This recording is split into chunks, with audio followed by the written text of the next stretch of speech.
ஹரே கிருஷ்ணா. நாம் பார்த்துட்டு வர புஸ்தகம் ஸ்ரீமத் பாகவதம். அந்த கதை எப்படி ஆரம்பிக்குதுன்னு போன பதிவுகளில் பார்த்தோம். சௌனகாதி மகரிஷிகள் பாகவதம் எப்படி உண்டாச்சுன்னும் அதை சொன்ன சுகபிரம்ம ரிஷி எங்கே அதை கற்றுக்கிட்டாருன்னு அவர் யாருன்னு கேட்குறாங்க. அப்போது சூத்தர் அதற்கு பதில் சொல்லிட்டு வரும்போது வியாசங்கிற மகரிஷி யாருங்கிறதையும் சூத்தர் கதைகளோட விளக்குறாரு. அப்போ ஒரு காலகட்டத்தில் வியாசர் தன்னோட வாழ்க்கையை நினச்சி விரக்தி அடைஞ்சு உட்காரும் பொழுது நாரத மகரிஷி வந்து அவரோட மனசை தேத்துறாரு. அப்போ நாரதர் வியாசரோட மனசை தெம்பு கொடுத்து உற்சாகப்படுத்துறதுக்காக தன்னோட முற்பிறவி கதையை சொல்ல ஆரம்பிக்கிறாரு. அதை இப்போ பார்ப்போம். நாரதர் சொல்றாரு, வியாசரே, நான் முற்பிறவியில முன்னொரு காலத்துல ஒரு சாதாரண பணிப்பெண்ணோட மகனா பிறந்தேன். அப்போ எனக்கு ஒரு 5 வயசு இருக்கும். வேத உபனிஷத் சாஸ்திர புராணங்கள் இப்படின்னா என்னன்னே தெரியாம ஒரு பிறவியில நான் இருந்தேன்.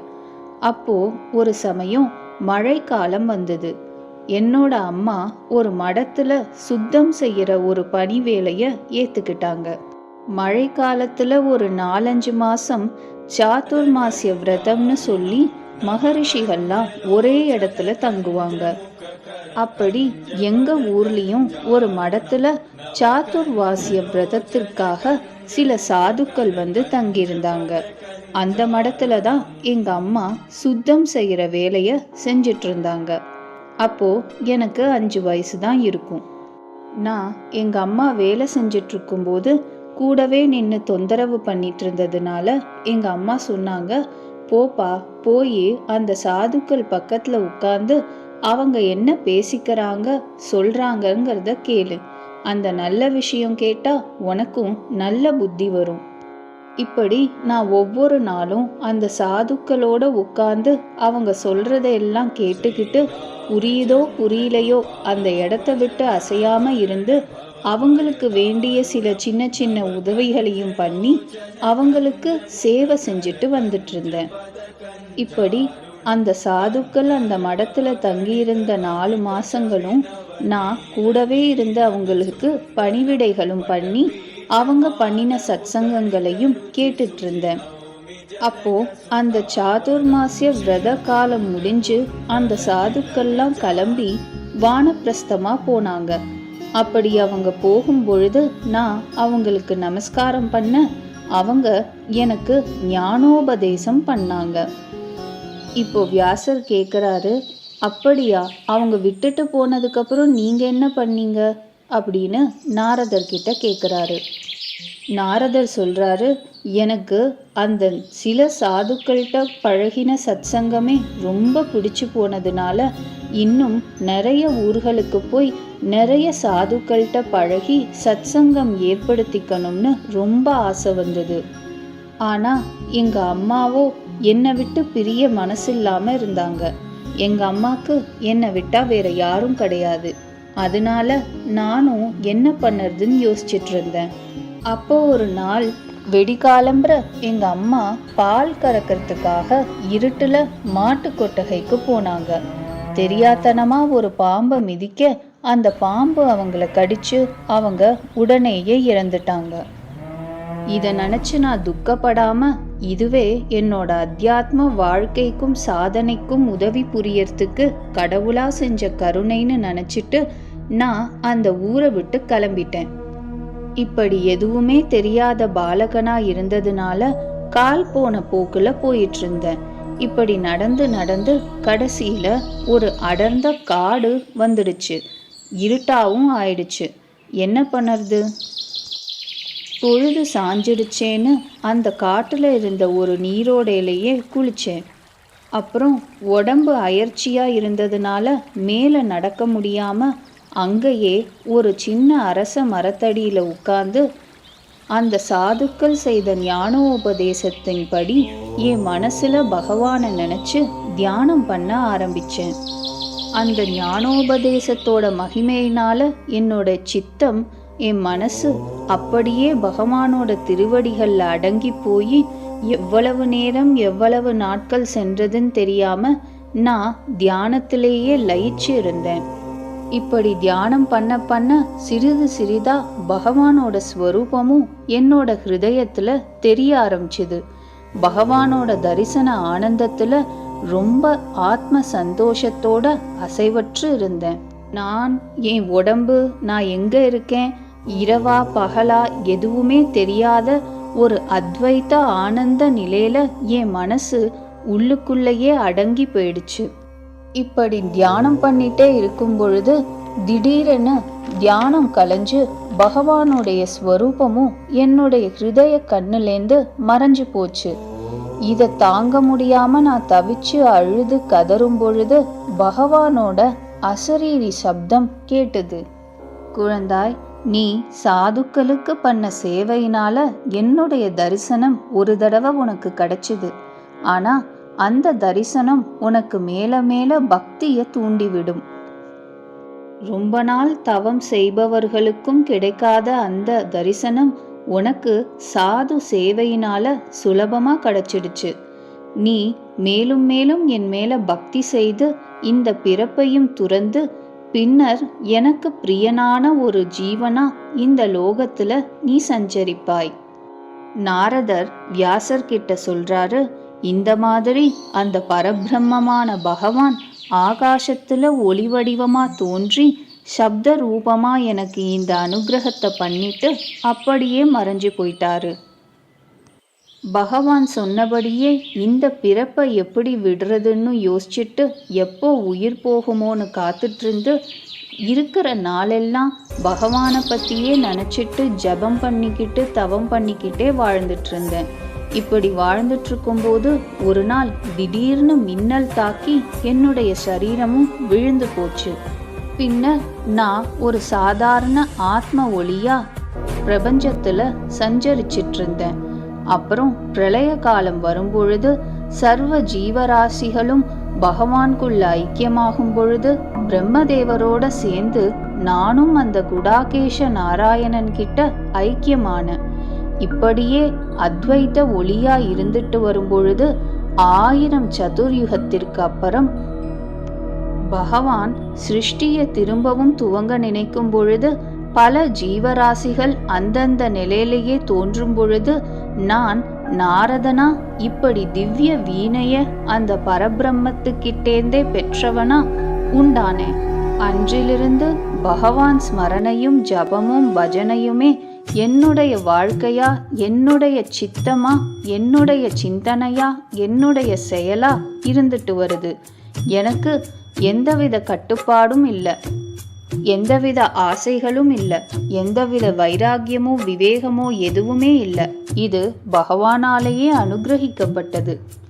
இப்போ நான் உட்கார்ந்து தபஸ் பண்ண தேவையில்லை, யோகம் பண்ண தேவையில்லை, தியானம் பண்ண தேவையில்லை. நான் கண்ணை விழிச்சு பார்த்தாலும் நான் பார்க்கறது நாராயண ஸ்வரூபங்கள் தான். கண்ணை மூடினாலும் என் ஹிருதயத்துல நான் பார்க்கறதும் அந்த நாராயணனை தான். என்ன அகமும் புறமும் நாராயணன் முழுசா ஆக்கிரமிச்சிட்டாரு.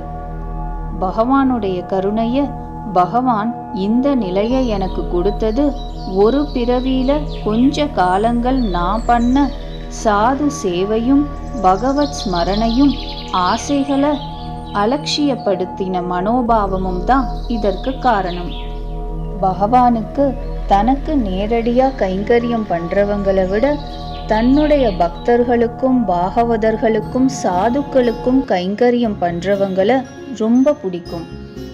பகவத் ஸ்மரணைங்கிற பக்தி மார்க்கத்துல கிடைக்கிற மனசாந்தி 1000 வருஷம் தபஸ் பண்றவங்களுக்கும் கடினமான யோக சாதனைகள் பண்றவங்களுக்கும் உண்டாகிறதில்ல. அப்படி உண்டானாலும் அது நிலைக்கிறதில்ல. பகவத் ஸ்மரணை, பஜனை, பகவத் கதை ஸ்ரவணம் இப்படி இந்த விஷயங்கள்ல உண்டாகிற மனசாந்தி சுலபமானதாகவும் நிலையானதாகவும் சீக்கிரமா கிடைக்கக்கூடியதாகவும் இருக்கு. ஆசைகள் இந்த பிறவி எடுத்த அனைத்து ஜீவர்களுக்கும் உண்டாகக்கூடிய ஒரு விஷயம். மனசுன்னு இருக்கிறவங்களுக்கு ஆசை இல்லாம எப்படி இருக்கும்? ஆனா அந்த ஆசைகளை ஒதுக்கி புறக்கணிக்கக்கூடிய சக்தி நமக்கு இருக்கு.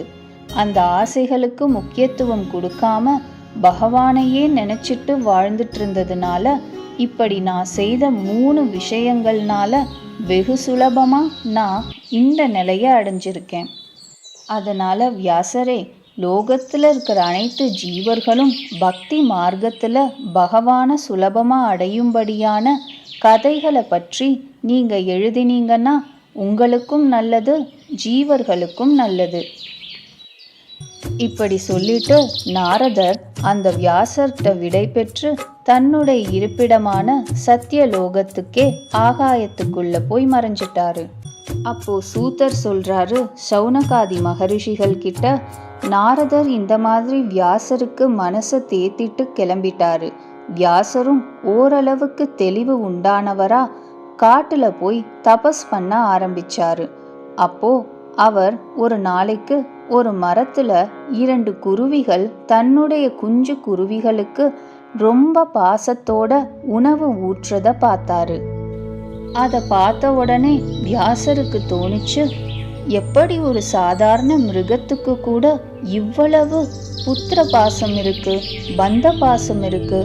இந்த உணவூட்டி வளர்க்குற அந்த சிட்டுக்குருவி தன்னுடைய தாய் தந்தையருக்கு வீடு கட்டி நமஸ்காரம் பண்ணி பூஜை பண்ணி திரும்ப வயதான காலத்துல உணவளிச்சோ பார்த்துக்க போறது இல்லையே. அப்படி இருந்தும் இந்த தாய் குருவியும் தந்தை குருவியும் தன்னுடைய குஞ்சு குருவிக்கு இவ்வளவு பிரியத்தோட உணவு ஊட்டுகிறதே. இந்த உலகத்துல உண்டான சர்வ ஜீவராசிகளும், அது மிருகங்களோ மனிதர்களோ பட்சிகளோ, இந்த சம்சார பந்த அனுபவம்ங்கிறது ரொம்ப முக்கியமானது போல இருக்கே. நமக்கும் ஒரு புத்திரன் இருந்தா எவ்வளவு நல்லா இருக்கும். வியாசருக்கு மனசுக்குள்ள தனக்கு ஒரு புத்திரன் வேணுங்கிற ஆசை சங்கல்பம் உண்டான உடனேயே ஊர்வசிங்கிற ஒரு அப்சர ஸ்திரீ அவர் முன்னாடி ஒரு மரத்துல ஒரு கிளி ரூபத்துல தோன்றுகிறாள். அப்போ அந்த கிளி ரூபத்துல இருக்கிற ஊர்வசியோட அழகுல வியாசர் மயங்கி போயிடுறாரு. அப்போ வியாசரோட சரீரத்திலேந்து ஒளி ரூபமா சுகர்ங்கிற ஒரு சின்ன சிசு ஒன்று தோன்றுது. அதை பார்த்து வியாசர் ஆச்சரியப்பட்டுட்டு இருக்கும் பொழுதே அந்த சிசுவானது 5 வயது பாலகனா மாறி வியாசர்கிட்ட எதுவும் பேசாம கமண்டலத்தை எடுத்துக்கிட்டு தபஸ் பண்ண காட்டுக்குள்ள போயிடுறான். பிறவியிலேயே கர்ப்பவாசம் செய்யாம ஞானியா பிறந்த அந்த சுகபிரம்ம ரிஷிய வியாசர் விடுவதற்கும் பிரிவதற்கும் மனசில்லாம பின்னாடியே போய் சகல விதமான வேத சாஸ்திர அர்த்தங்களையும் சொல்லி கொடுக்கிறாரு. அப்புறம் அந்த சுகபிரம்ம ரிஷிங்கிற அந்த பாலகனுக்கு பாகவதம்ங்கிற இந்த கிரந்தத்தையும் உபதேசம் பண்றாரு. இப்படி சுகபிரம்ம ரிஷிங்கிறவர் யாருன்னும் சுகபிரம்ம ரிஷி பாகவதத்தை எப்படி தெரிஞ்சுக்கிட்டாருங்கிறதையும் சூதர் சௌனகாதி மகரிஷிகளுக்கு சொல்லி முடிக்கிறாரு. அப்போ சௌனகாதி மகரிஷிகள் இடைமறிச்சு கேட்குறாங்க, பிரம்மரிஷி சூதரே, தயவு செய்து எங்களுக்கு ஒரு உண்மையை சொல்லுங்க. பிறவி ஞானியா இருந்த அந்த பாலகனுக்கு பாகவதத்தையே உபதேசம் பண்ணணும்? இப்பதான் கொஞ்சம் முன்னாடி சொன்னீங்க நாரதர் வேதங்களையும் சாஸ்திரங்களையும் உபனிஷதுகளையும் கற்று புரிஞ்சு மேம்பட முடியாத மனிதர்களுக்காகத்தான் பாகவதம் உண்டாச்சுன்னு. அப்படி இதெல்லாம் தாண்டி மேம்பட்ட பிரம்ம ரிஷியான ஞானியான சுகருக்கு இந்த கதை ரூபமான பாகவதத்தை வியாசர் ஏன் உபதேசம் பண்ணணும்? அப்போ சூதர் சொல்றாரு, என்னதான் நிர்குண ஞானியாயிருந்தாலும் அத்வைத்த அத்தியாத்ம சாதனை பண்ற ரிஷிகளாயிருந்தாலும் அத்வைத்தத்திலேயே ஆத்மஸ்வரூபத்திலேயே லயிச்சு போன யோகியாயிருந்தாலும் பகவானுடைய அவதார ரூபங்கள்லையும் அந்த அழகுலையும் அவன் பண்ண லீலைகளையும் கேட்கும் பொழுது லயிக்காத மனது யாருக்குத்தான் உண்டு? அதை கேட்க விரும்பாதவர்கள் யார்தான் உள்ளார்கள்? அப்படிப்பட்ட பக்தி ரசானுபவத்துக்கு ஈடாக எப்பேற்பட்ட ராஜ யோகத்தையும் கூட சொல்ல முடியாது.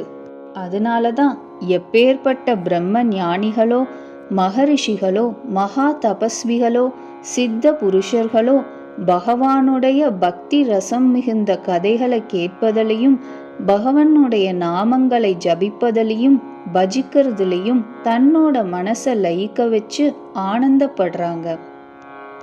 இப்படி சௌனகாதி மகரிஷிகளுக்கு பதிலளிச்சிட்டு சூதர் பாகவதத்தை மேலும் தொடங்குறாரு. சொல்றாரு, முன்னாடி பரீட்சித்து சாபம் பெற்ற கதையை பார்த்தோம். இப்போ மகாபாரத முடிவுல பரீட்சித்து எப்படி பிறந்தான் அதை தெரிஞ்சுப்போம். யுத்த முடிவுல கௌரவர்கள் தோற்கடிக்கப்பட்டார்கள், பாண்டவர்கள் ராஜ்யம் வென்றார்கள்ங்கிறத கதைய நமக்கு தெரியும். அப்போ கௌரவர்கள் கொல்லப்பட்ட பின் பீமனால தொடையில அடிக்கப்பட்டு கதையினால துன்புறுத்தப்பட்டு வீழ்த்தப்பட்ட துரியோதனன் யுத்த களத்துல குற்றுயிரும் கொலையுருமா கடந்தான். அப்போ கௌரவர்கள் பக்கம் அழியா வரம் பெற்ற அஸ்வத்தாமன்கிற ஒரு வீரன், துரோணருடைய மகனான அந்த வீரன் துரியோதனனை பார்த்து ரொம்ப துக்கப்பட்டு, நான் பாண்டவர்களை எப்படியாவது அழிச்சு கொள்ளுவேன்னு சங்கல்பம் பண்ணிக்கிட்டு இரவு நேரத்துல பாண்டவர்களை வஞ்சமா தூக்கத்திலேயே கொன்னுடணும்னு அஸ்வத்தாமன் முடிவு பண்றான். இந்த வஞ்சக எண்ணத்தை தெரிஞ்சுக்கிட்ட கிருஷ்ணர் பகவான் பாண்டவர்கள் 5 பேரையும் கூப்பிட்டு எதுவும் விளக்காம, இன்னைக்கு இந்த கூடாரத்துல தங்க வேண்டாம், அங்க வேறொரு கூடாரத்துல தங்கிக்கலாம்னு சொல்லி அனுப்பிச்சிடுறாரு. அப்போ பஞ்ச பாண்டவர்கள் அந்த கூடாரத்தை விட்டு போனப்புறம் யுத்த களைப்புல வந்த பஞ்ச பாண்டவர்களோட புதல்வர்கள் காலியா இருந்த கூடாரத்தை பார்த்து தன்னுடைய பெற்றோர்கள் இல்லாததையும் பார்த்து அவங்களுக்காக காத்திருந்து அந்த கூடாரத்திலேயே உறங்கி போயிட்டாங்க. இது எதுவும் பாண்டவர்களுக்கு தெரியாது. அப்போ அஸ்வத்தாமன் இது பாண்டவர்களுடைய கூடாரம்னு நினைச்சுக்கிட்டு அதுக்குள்ள நுழைஞ்சு பார்க்கும் பொழுது சின்ன பாலகர்களான 17-18 வயது நிரம்பிய பாண்டவ வம்ச புதல்வர்களை பார்க்கறான். அதை பார்த்தப்புறமும் மனசிறங்காம இரக்கமற்ற அஸ்வத்தாமன் அந்த புத்திரர்களை, பாண்டவர்களுடைய குழந்தைகளை, வம்சத்தையே கொன்னுடுறான். இப்படி அநீதியா பாண்டவர்களுடைய வம்சத்தை அழிச்சிட்டு அந்த கூடாரத்தை விட்டு மறைஞ்சு தலைமறைவா ஓடிடுறான் அஸ்வத்தாமன். காலம்பர விடிஞ்சதுக்கு அப்புறம் கூடாரத்திற்குள் நுழைஞ்சு வந்த திரௌபதி இந்த அலங்கோலத்தை பார்த்து கதறி அழத் தொடங்குறா. இந்த விஷயம் கேள்விப்பட்ட வந்த பஞ்ச பாண்டவர்களும் துக்கம் தாங்காம கதறி அழுதுட்டு இருக்கிற திரௌபதிக்கு மனசை தேத்தும்படியா சில வார்த்தைகள் சொல்றாங்க. ஆனா எதுலயுமே சாந்தமடையாம திரௌபதி கதறி அழுதுட்டே இருக்கா. அப்போ பகவான் ஸ்ரீ கிருஷ்ணர் அங்க வந்து அர்ஜுனன் கிட்ட நடந்தது என்னன்னு கேக்குறாரு. அப்போ கோபம் அடங்காத அர்ஜுனன் அஸ்வத்தாமனை எப்படியாவது கொன்னுடணுங்கிற லட்சியத்தோட பகவானை கூட்டிட்டு தேர்ல ஏறி அஸ்வத்தாமனை தேடி பிடிக்கிறதுக்கு கிளம்பி போறான். அப்புறம் என்ன நடந்தது அத அடுத்த பதிவுல பார்ப்போம்.